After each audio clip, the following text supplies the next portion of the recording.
As you know, I took the piss out of the coppers, the priests, politicians. Let's fucking do it again.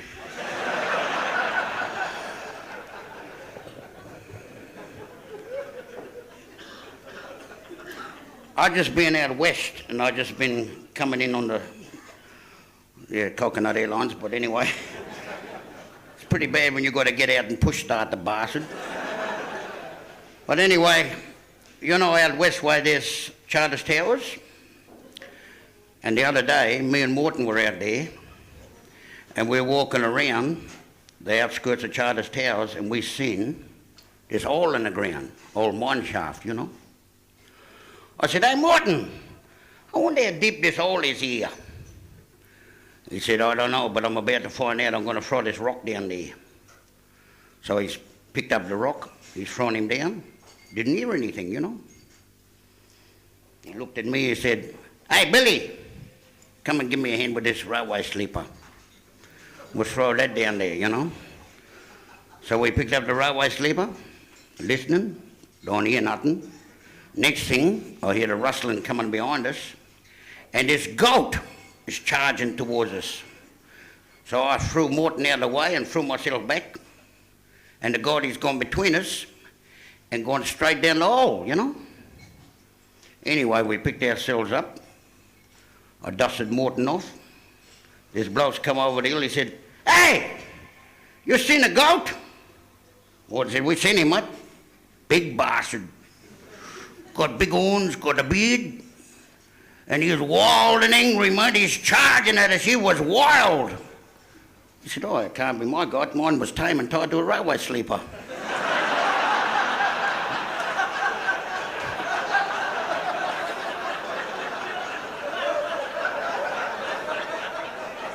And anyway, this bloke sitting down the bar, Morton's dog, he's gone and ate up his hat, you know. This bloke's going up to Morton, he said, "Hey, your dog's just ate up my hat." He said, "Tell somebody who cares." I said, "Hang on, mate, that wasn't a cobra. That was a deer hat, that one." He said, "Stiff cheddar." He said, "Listen, mate, I don't like your attitude." He said, "It wasn't my attitude."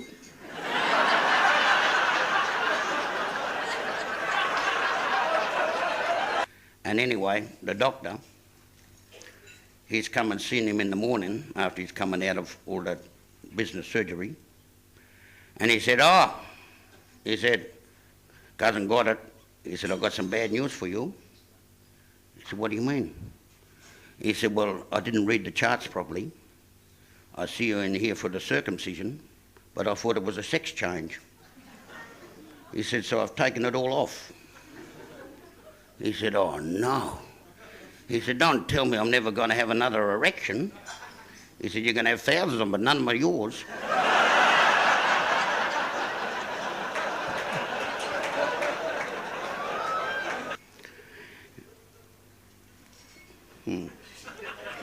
There's another court case going on over there by the sound of it. But anyway, I got picked up by this priest, you know, and he given a lift back to the station. And he said to him, you know, as he dropped him off at the gate, he said, "Morton, you ever thought of becoming a Catholic?" He said, "Oh, fucking no way." He said, "I'm in enough trouble being black."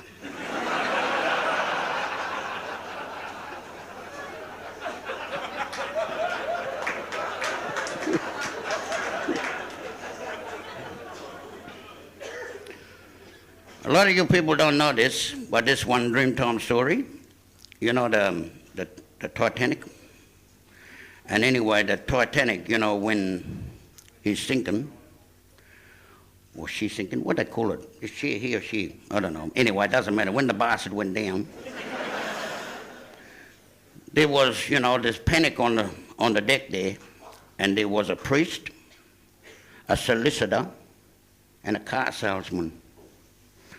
And anyway, you know, the solicitor, he said, "Quick! Grab the women, the boys and girls, and put them in the bloody lifeboats."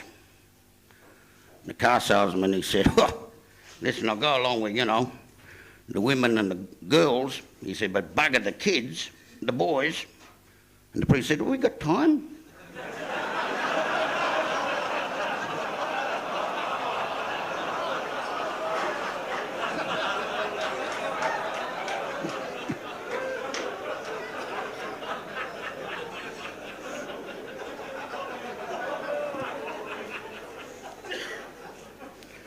Actually, one other thing that happened the other day, this set of traffic lights up near the Causeway Hotel? And anyway, that Morton, he's gone straight through a red light and he's smashed into a priest, And anyway, the priest's car, he's rolled over 7 times and Morton's gone running over and he's pulled him out of the car and said, "You all right, Father?" He said, "What are you doing, you fucking idiot? Don't you know there was a red light?" He said, "Oh, dear, Father, calm down. Hang on here, have a drop of brandy." So he's have a sip of that. He said, "You all right now, Father?" "No, you fucking half-wit." He said, "You come through the bloody intersection there in the red light, you nearly killed me." He said, "Calm down, Father, calm down. Have some more of this brandy." So anyway, he said, "You right now, Father?" "No, I'm not." He said, "I've lived to 64 years of age and you fucking idiot, come through this red light." He said, "Have some more brandy, Father, have some more brandy." He said, "How can I?" He said, "There's bugger all left, you better have a drink yourself." Well, I said, "I can't." He said, "The coppers are coming."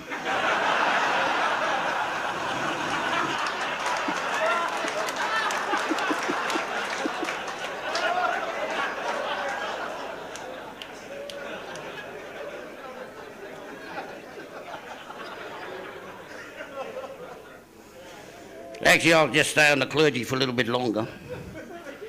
The other day I was in the mall and there was some preacher there and he was preaching. He said, "You know what the trouble is today?" He said, "You go into a convenience store, you buy a packet of cigarettes." He said, "And then next thing, where's it lead you? It leads you into bloody alcohol and other intoxicants and women, dirty women."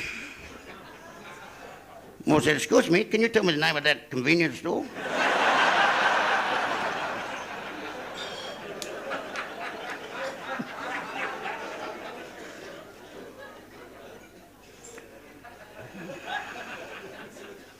All right, I'll give one more bash at the bloody religion bit.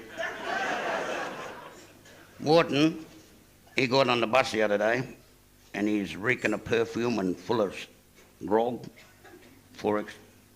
Got to look after the sponsor. And cheap perfume. He just humming, he was. And he sat down next to this priest.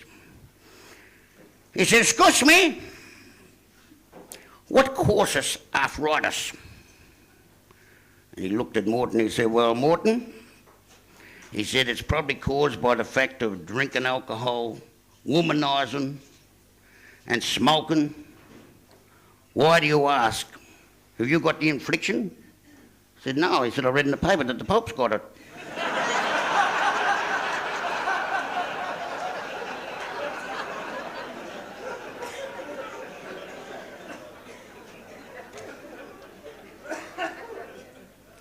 Does everybody here know what the difference is between a lost golf ball and a mounted policeman?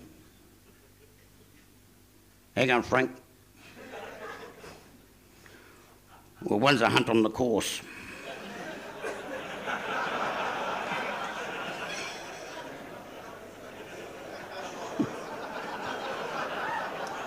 Just sunk in, did it?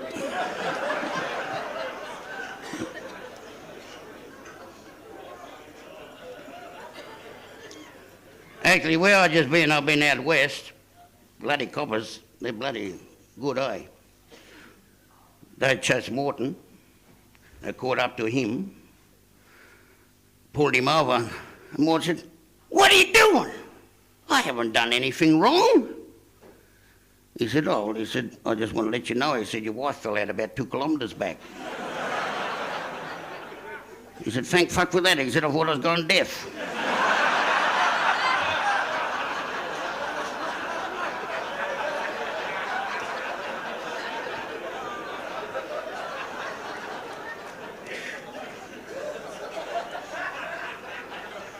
Actually, he told about coppers because we've been out, as I said, out the west end, they had the breathalyzer working. Well, you know what the breathalyzer is, don't you? It's a police lady who comes out to the scene of the accident and goes down on you until you turn green.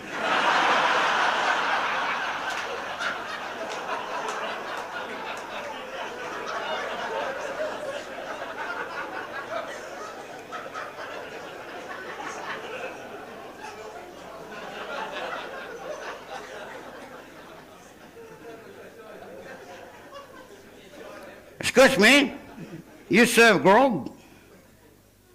Yeah, you arsehole over there, the one that's deaf. He is, isn't he? Something I found out. Can you edit that out, mate? I don't want to become a non-member of this club. But anyway, Morton is gone for a job the other day, and the foreman there was looking at his job application. He said, I see here, Morton, that by your application, you've done nothing for the last 6 months. He said, so what have you done for the last 6 months? He said, 6 months.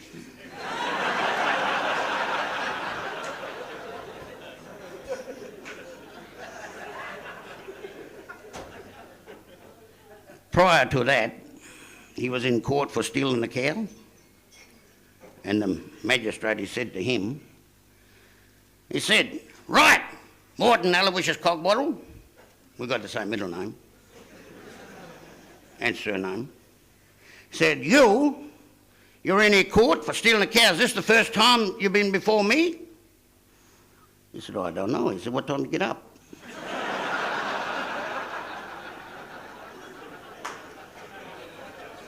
He said, no, is this the first time you've been in court? He said, oh, no. He said, I've never stolen anything before. And the whole court started laughing, And the judge said, order, order! Ward said, all right, make it a 4X and a pie, thank you.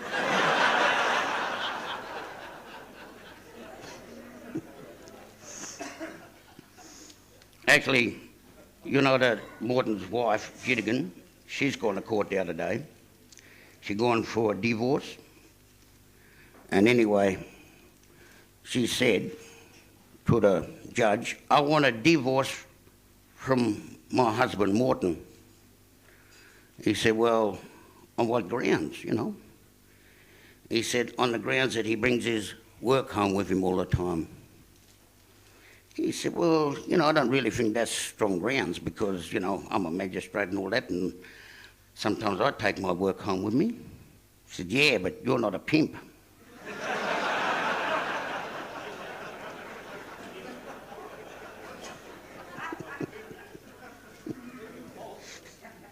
I've got to ask you one question. What's an earthquake, a fire, a flood, and a cyclone, and your wife got in common? Sooner or later, one of them will get your house.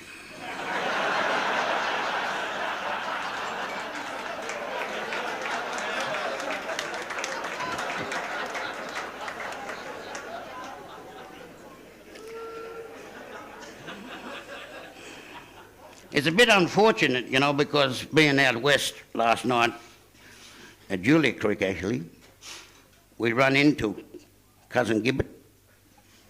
And Cousin Gibbet was complaining to me and Morton. He said, you know something, Morton? He said, that wife of mine, she's cut me back to once a week. And I said, fuck. He said, you're lucky. He said, she's cut some of us out altogether.